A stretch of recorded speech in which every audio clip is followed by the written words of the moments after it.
I have a secret to my stuffed peppers that you're gonna wanna hear.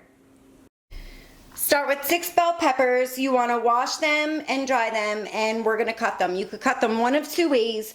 You can slice the tops off, clean out the insides, or you can slice them down the middle.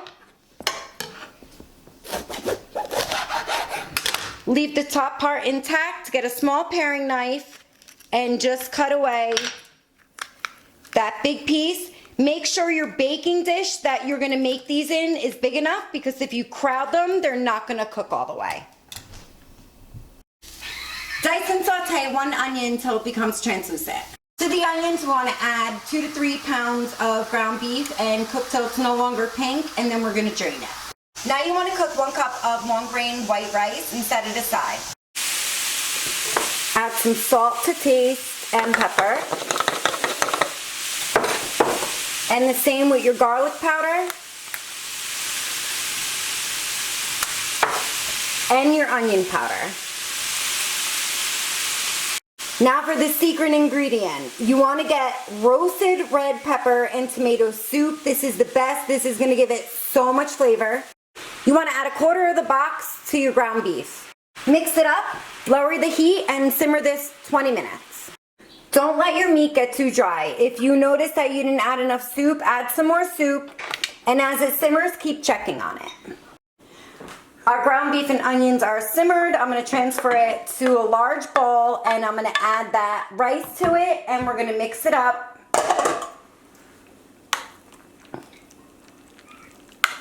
Let this cool a few minutes before you start stuffing your peppers. My rice was getting a little dry as I was mixing it in, so I did add a little more of the roasted red pepper and tomato soup. You really only need enough of this to cover the bottom of your pan. All right, my meat cooled down a little bit, so now I'm gonna add a generous helping of shredded cheese. I like to use the Fiesta blend. You can use plain cheddar, anything you want, and you're gonna mix this up as well. I just preheated my oven to 300 degrees while I stuff my peppers, and you want to stuff these peppers generously.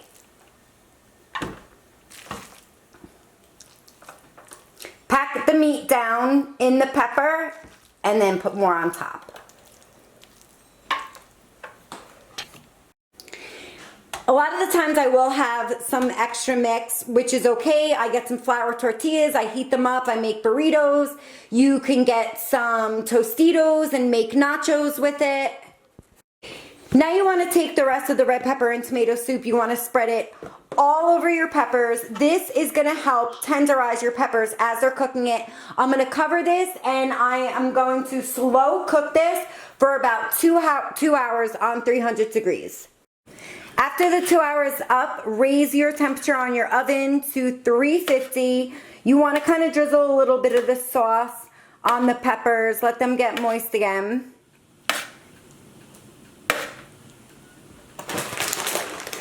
And spread more cheese on top of this. We're going to recover this and cook it about another half an hour. My peppers are done the last 5 minutes. You want to put your oven on broil. You want to uncover it and broil it for the last 5 minutes. It gets that nice brown topping. As you can see, because you slow cooked it, they came so tender, I don't even need a knife.